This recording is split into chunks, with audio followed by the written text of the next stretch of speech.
Hey, what's going on, everyone? This is Mitch. Good Saturday morning to you all. I hope you guys are doing great out there this morning and having a wonderful start to your day and a great beginning to your weekend out there so far. Here to bring you the latest information that we have on multiple things in this morning's video. Of course, the first thing we'll cover is updated info on the tropics. There's a lot of chatter out there about the potential for a hurricane in the Gulf of Mexico sometime next week, and I would say that chatter is definitely warranted. So what we're going to do here is talk about what's going on right now, the latest from the National Hurricane Center. We're going to go over all model guidance, the GFS, Euro, Canadian, Icon, everything, the ensemble guidance, and then we'll nerd out with you guys, talk about steering currents, the environment. It does favor a hurricane strength system in the Gulf of Mexico, so that'll be kind of a portion of the video where you folks as the audience have an opportunity to just get educated on what drives all this, what steers it, and all those things. And then of course we're going to break down what's going to happen weather-wise across the entire lower 48 for your Saturday, because there is a couple areas we need to watch out for an opportunity for some strong to severe storms, even a tornado risk across areas of the southern plains today. So we're going to speak on all that. Timestamps will be up throughout the entire video. Just skip ahead to certain portions of the video that you want to watch, so definitely utilize those. They're there to help you guys navigate through these videos that I know are very long. That's just the way I operate on this channel. I do the best just speaking through these videos. I don't like to cram a bunch of information in 10 to 12 minutes. I like to just, go with the flow here. So if you guys have not subscribed, certainly consider doing that. Like the video if you like it, and if anybody has anything that I can pray about or pray over, please put it in the comments below. So let's get rocking this morning. Let's make sure this is going to work for us, and it is. So we're good to go. In fact, I'm actually going to use pink. So, all right, so the beginning stages of this system is going to start here. Okay, now, it could get going here in what we call the Bay of Campeche, right here. But we are watching, I would say these two areas that I circled in pink.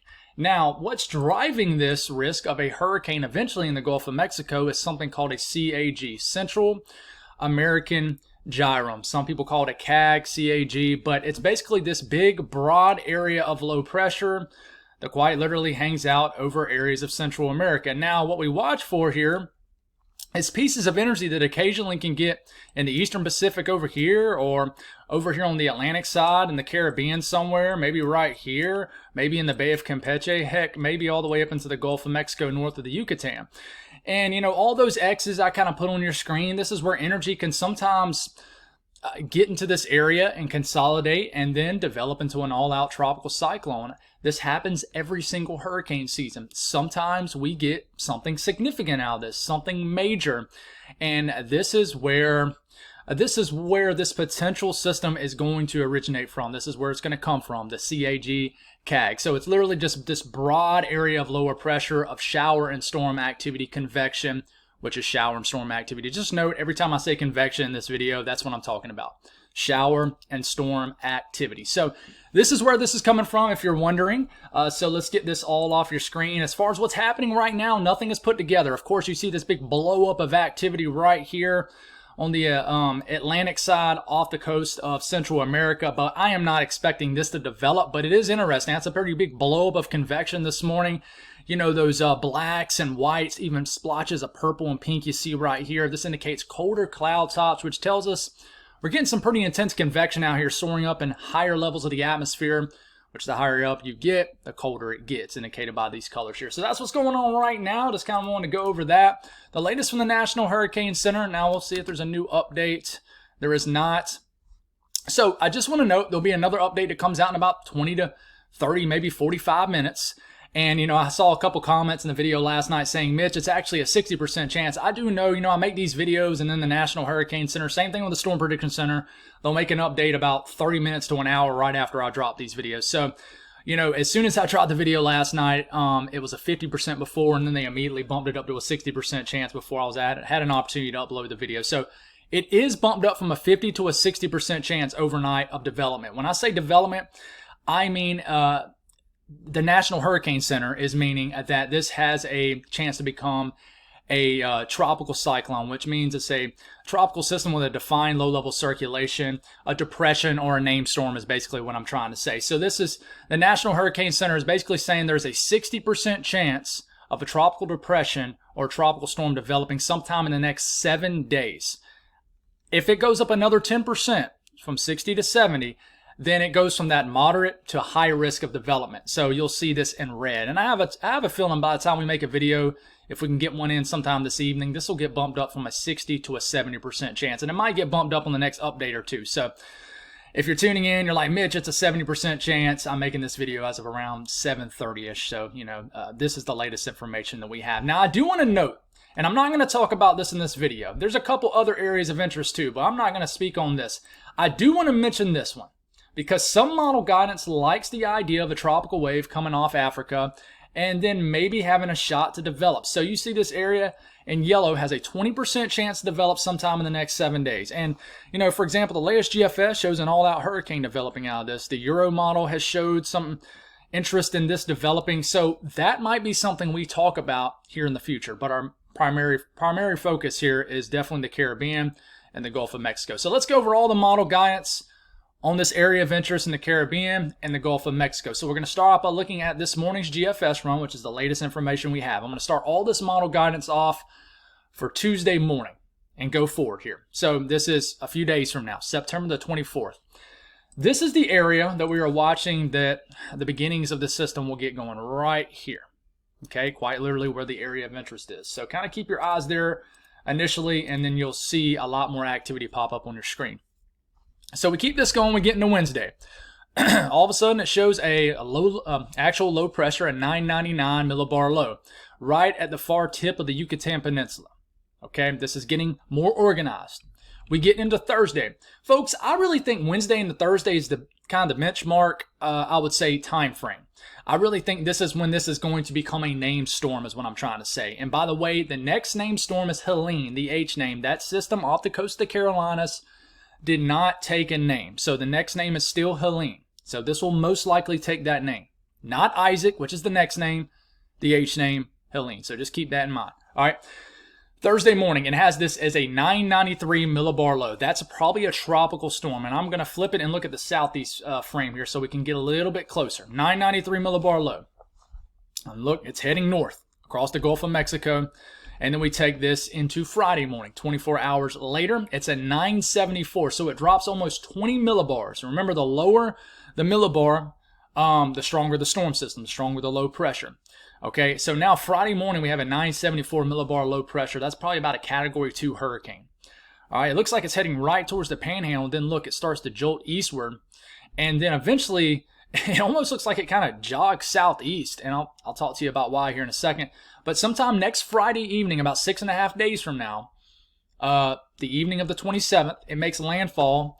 Once again, another tropical system. Seems like we've had a ton of them over the last year or so. Makes landfall into the Big Bend of Florida. Now, this isn't a forecast, just model guidance. Sometime next Friday evening is around a Category 2 hurricane, throwing a lot of moisture across southeast Georgia too. And folks, if you live in Georgia and the Carolinas also, and of course Florida, I really have a reason to believe you guys are going to get a lot of moisture at the end of this coming week. And I live in South Carolina, so I'm watching this like a hawk here.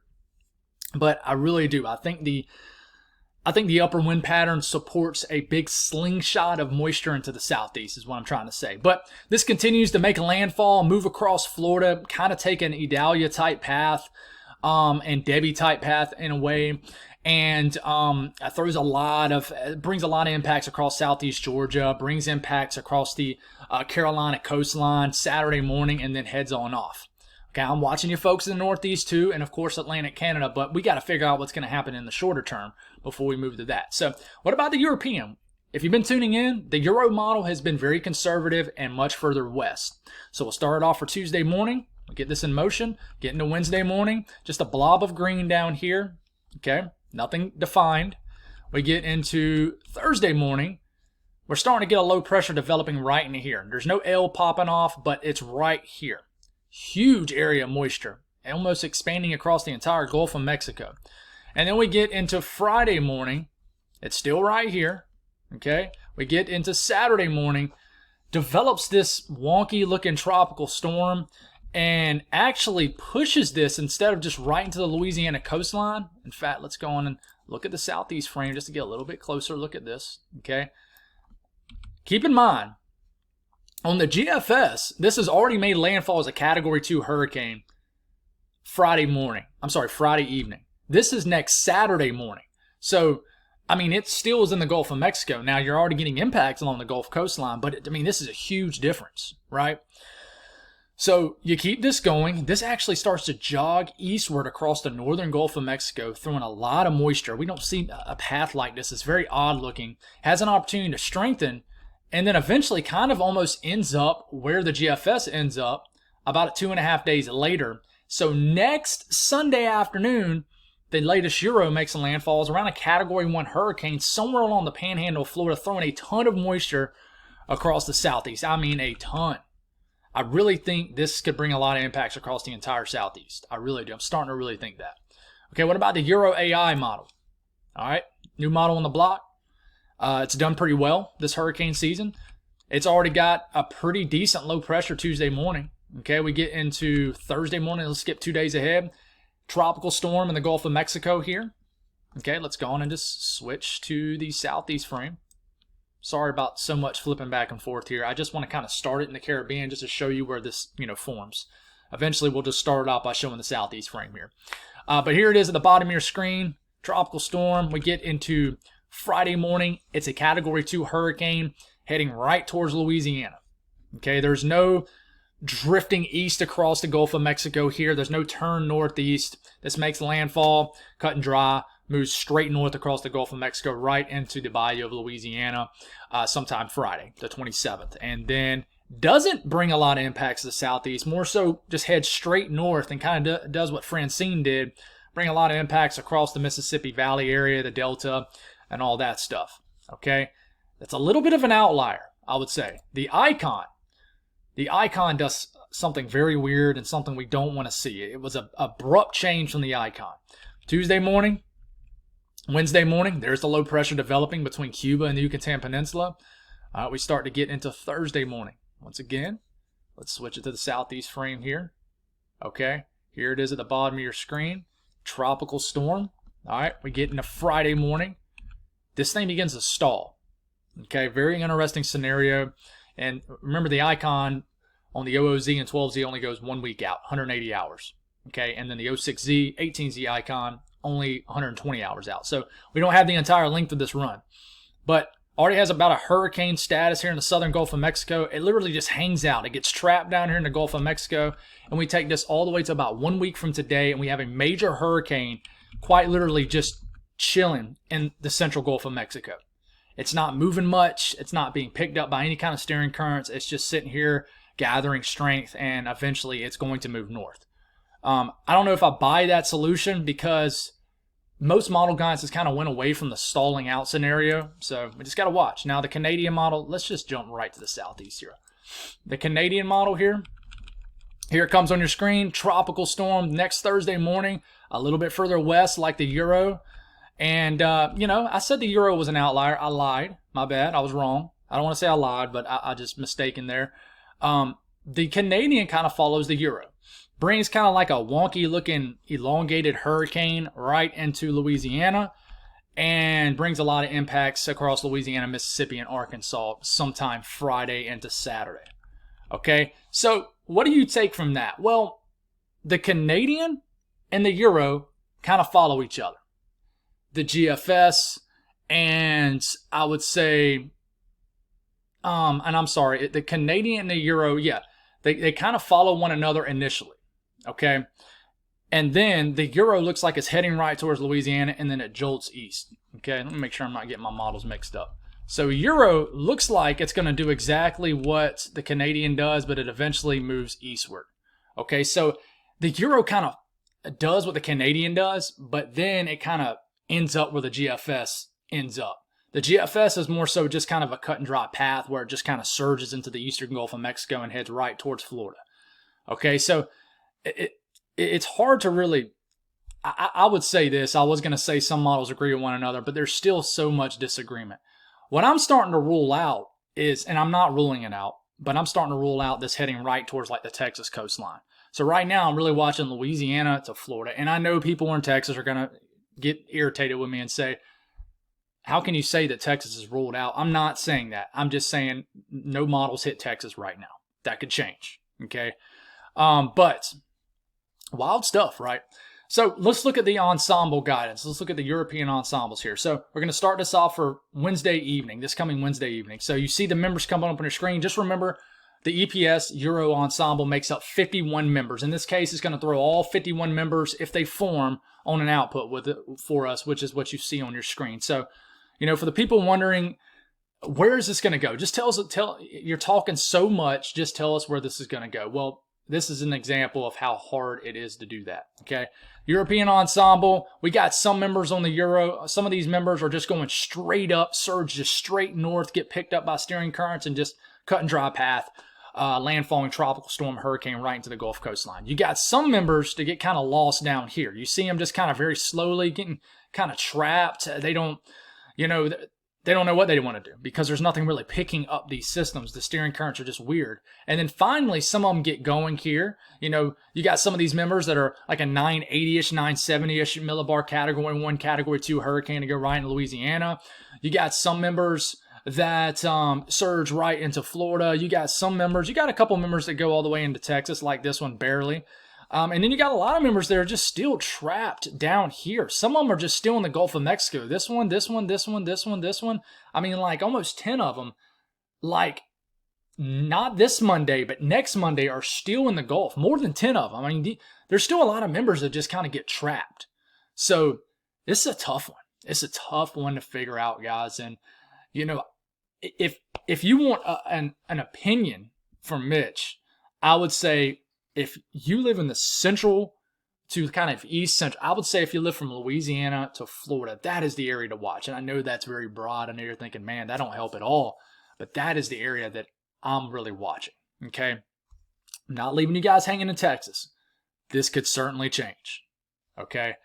Now, the European ensemble guide, the GEFS ensemble guidance, which by the way goes out to, not quite a week out. We're only 162. So this is about 6.5 days out. And it looks very similar to the Euro ensembles, guys. You got some members still 6.5 days from now, still trapped kind of out here in the Bay of Campeche, the Gulf of Mexico. You got some strong members either heading towards the Gulf coastline or either have already made landfall. Heck, guys, you got some members over here. You got this one member that, hits Florida, then re-strengthens off the east coast of Florida, then makes a landfall into South Carolina. You got some members kind of just, it's everywhere. It really is. So if you're wondering, why is there so much confusion? Why isn't this just a cut and dry kind of south to north path? I'm going to show you why here in a second. But let's talk about the environment that could promote strengthening. So we're going to start this off on the GFS for Tuesday night and a Wednesday morning, this coming. Okay, so 24th into the 25th. Has a low pressure developing kind of right here between the Yucatan Peninsula and Cuba. So this is kind of the educational portion of the video if you're interested. But what you're looking at here is the upper wind pattern. So winds in the upper levels of the atmosphere. We're talking 35, 40,000 feet up in the air, 200 millibars. Okay, where you see the blue area, this is where you have higher winds in the upper levels of the atmosphere. This is where you have much higher winds, much stronger winds, I should say. Okay, so in the northern hemisphere, lower pressure spins around like this. Okay, so in the low to mid levels, especially the low levels of the atmosphere, the air is spinning around the system just like that, right? So in this case, 35, 40,000 feet up in the air, which by the way is well above the actual storm system, the air is going this way. You can see the lines with the little arrows kind of embedded into them, kind of being dispersed outward. So air is actually getting pushed away from the storm.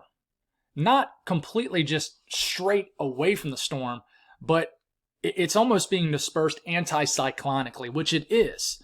Okay, we call this a ULAC. It's an upper level anticyclone. It gets a little weirder on the southern edge of the storm. You kind of got, it's just some crazy stuff where it's kind of going like this. Just some weird movement down here. Okay, but on most sides of the storm, air is being dispersed outward. One thing I will say about the kind of the weird area I just talked about on the southern side of the storm is there's not a whole lot of airflow regardless. So this would tell me that air is still rising because, hey, I mean, there's lack of flow. There's nothing kind of disrupting this convection from really rising. Therefore, this system sustaining a pretty moist environment. So even though you're not getting the disbursement of air like this down here. You're getting really a lack of flow regardless. So it's not really negatively affecting this storm. Okay. Now you keep this in motion here. Okay. We get right here. Air still getting dramatically pushed out away from the storm. We call this divergence aloft. I mean, it's big time too. I mean, it's going like this, just a huge flow and disbursement of air being pushed out away from the storm right into here. Okay. And then right in here, it gets a little weird. Okay. We're getting some air kind of in the upper levels trying to move against the low pressure and just lack of flow south of it still. Okay. So I'm drawing, you see these arrows I drew right here? This tells me that you're going to get a lot of moisture kind of almost slingshotted right into the southeast across Florida. So I think that's why I said earlier in the video, if you were listening, about the fact that I think the southeast has an opportunity to get a lot of rain from this. Even before the actual low-level circulation moves onshore, I think because there's so much divergence aloft, so much air being pushed out away from the storm in this area, promoting a very moist environment, that you're going to get a lot of moisture into this area potentially. A lot. So I think that this system could be one of those systems that's really north to east heavy weighted, meaning the worst of the system could be like on this side of it. And I know I'm speaking on like in absolutes here, but this is kind of me giving my predictions on it too. Okay, I think dry air is going to try to get into the system right in here. I'm going to show you that here in a second. But you keep going here, and kind of the same pattern remains in place. Now, right here before landfall, the reason this looks like it's heading right towards the panhandle and then it jolts east into the Big Bend is because look at this huge push of airflow. This what we call westerly flow in this case, because it's coming from the west, just going right towards this low pressure. Okay, this is westerly shear hitting this system, trying to eat up the moisture on the west side of the system. Allowing for some dry air to get wrapped into the circulation right into here. So that stout westerly flow is also going to push the storm west to east. Okay, I'm going to show you a better example of that as far as moist air and stuff here in a second. So basically in the Gulf of Mexico, even the Caribbean, the upper wind pattern supports strengthening of this tropical system. Now, if we look at moist and dry air in the mid-levels of the atmosphere, here comes the system on the GFS coming up into the Gulf of Mexico. 993. Look at all this dry air way up here. Look at this dry air building into the Gulf of Mexico. And then watch how you get a ton of brown that shows up, which is dry air right here.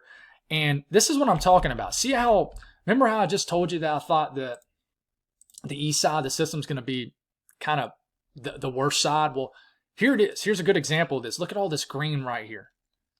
All right. That's a lot of moisture, probably the worst of your conditions right into here, probably hitting Florida, even well away. Say this is exactly what happens to GFS. I think you guys will already be getting a huge slug of moisture, even if this low pressure is well off the west coast of Florida. A lot of dry air on this side because you're getting hit by that westerly shear that I just showed you on the upper wind pattern map there. So this is allowing for dry air to start to get wrapped into the system. But the key here is this system already so well put together? That's why I think the southern Gulf of Mexico, the far northwest Caribbean is a big pivotal point of this system next week. Is this system so well put together, meaning that low-level circulation so kind of compact with a moist cocoon, does the dry air even get to the system in time to weaken it dramatically before it moves in? And here it comes. The answer is no on this particular run. It's cocooned with a lot of moist air. And even though there is a ton of dry air starting to wrap into the system, okay, this thing is cocooned with a moist bubble and it does not dramatically affect the system. One thing it would do, though, is eat up the west side of this system, the convection on the west side, making kind of the northern to eastern side of this system the worst, which is over land. Okay, so this could be one of those classic cases of kind of like what we call a half a cane, what I call it, where, half the system is really bad, the other half is windy, but it's kind of void of convection, shower and storm activity. So the interesting development with this, I think that this will be a system that kind of brings a cold front with it too. Not saying that the tropical system is what's driving and bringing a cold front, but I think there's going to be some sort of cold front bringing that nice fall air around that could steer the system and bring a lot of dry air into it. So I hope that makes sense. As far as steering currents, guys, let's flip this to that here. And so I'm going to draw this. This is where our tropical system is on the GFS, right? Now, steering around low pressure, I've already talked to you about that, goes like this. For example, this is kind of an upper low, upper trough out here in the Atlantic. So steering around this feature is going to go like this. This is a really light ridge in place over the eastern U.S. Steering around ridging, high pressure, goes like this, in this kind of salmon, kind of orange color right here. So flow around this trough, diving down into the U.S. is going to go like this. And then, of course, the flow around this low pressure down here that's developing is spinning cyclonically, anticyclonically, cyclonically right here. There's our low. Okay, so this system has very light flow right here. There's nothing really steering it one way. So what is this system going to do? Just like it does on the GFS, it's just going to slowly drift kind of north. Whether it drifts that way, whether it drifts that way. In this case, the GFS kind of takes it more so this way. So if there's nothing really steering it one way or the other, this is going to, one, have an opportunity to strengthen. And if it strengthens, that means that a stronger system wants to gain latitude. It wants to go further north. That's what they do.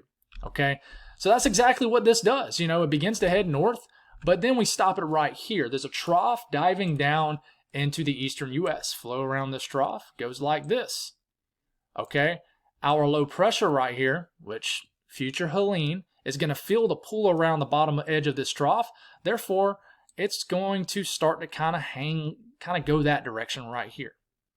Now we keep this going here, and you're going to see how this trough really just pulls on this system right here.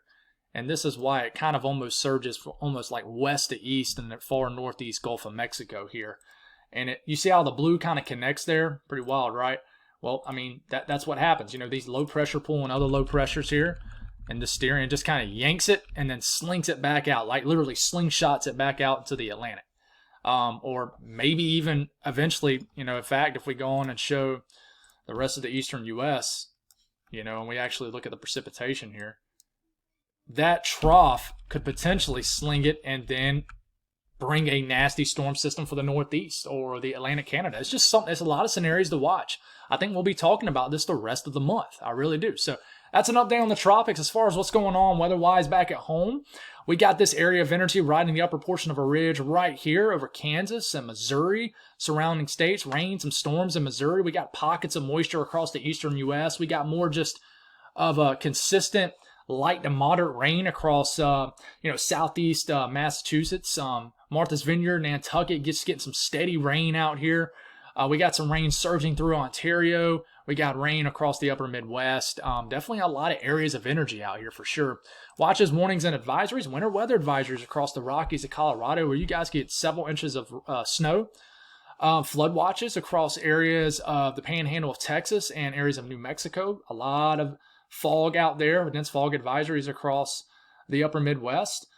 And we got a few alerts out here in the eastern U.S. No heat advisories in Florida for once. No heat advisories anywhere, but it's going to be a pretty warm day across the U.S. As far as the excessive rainfall outlook, there is a slight risk here where we're going to also have a tornado risk.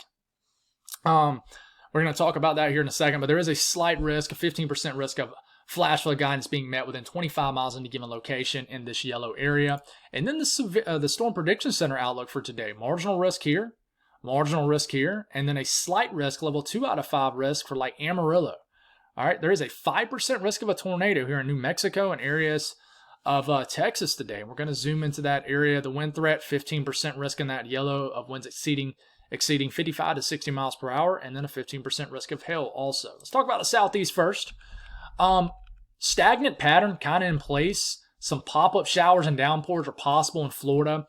What I do want to watch here is in areas of Virginia. Some energy could swing down. Strong to severe storms possible tonight in Virginia. This eventually can make it all the way down to the upper portion of North Carolina. Bring some storms this evening. And that's about it. Nothing too crazy in the southeast today. Now the northeast a little bit different. We're going to continue to kind of get some rain kind of slung back into Boston, southeast Mass. Can make it all the way to the New Hampshire coastal areas. And then we back this up and check out all these storms cruising across western New York, PA, Western Maryland, West Virginia, Northern VA. These storms could pack a punch today. Little bit of a split flow. Some energy goes this way. Some energy continues to head east to west. And then eventually all of it kind of goes north to south here. But definitely some storms in this area today. And just to take a closer look at PA and just the mid-Atlantic, look at that energy. I mean, this is around 4, 5, 6 o'clock this afternoon. Could affect some football games. We got some nasty storms going right over the middle portion of Pennsylvania, Western Maryland, extreme eastern West Virginia, even northern sections of, and just pretty much all of Virginia run the risk. So definitely some strong to severe storms throughout. More of like a summer flow out here. It's warm. Definitely some storms for your, what is it? Today's technically the first day of fall, so it's going to feel more like summer across most of the country today, actually. So the south central U.S., the big storyline in the U.S. today is this area. Some supercells are possible in extreme western Texas and eastern New Mexico. These storms could produce today. We got a lot of heavy moisture across Colorado, too, that could switch to snow in the higher elevations. But I'm telling you, these are going to be some nasty storms in this area. And in fact, just to get a closer look, and I do want to mention, don't want to leave you guys hanging out, a lot of widespread rain across western Oklahoma today, storms in the panhandle of Oklahoma also, and a lot of just heavy rain in central and especially central to and western sections of Kansas. Big plume of moisture heads and storms action moves into northern Missouri later tonight in the form of some storms, just kind of rounding a ridge out here. But a closer look at New Mexico and Texas. These storms right here, I'm telling you, heads up if you live in eastern New Mexico and the western high plains of Texas. These could produce today. Look at these storms. This is like 2 p.m., 3 p.m., 4 p.m., 5 p.m., 6 p.m. These start to enter kind of the Amarillo area later this evening. And we could get some heavy rain from this. Let's look at how much. Well, let's look at I want to look at the updraft velocity swath of this area first. Look at these areas. There's a legit signal for some spinning updrafts up here, rotating updrafts. And I think we're going to get some tornadoes in eastern New Mexico, the panhandle of almost said Florida. The panhandle, I do that sometimes. The panhandle of Texas today. So be aware of that. The risk of flooding.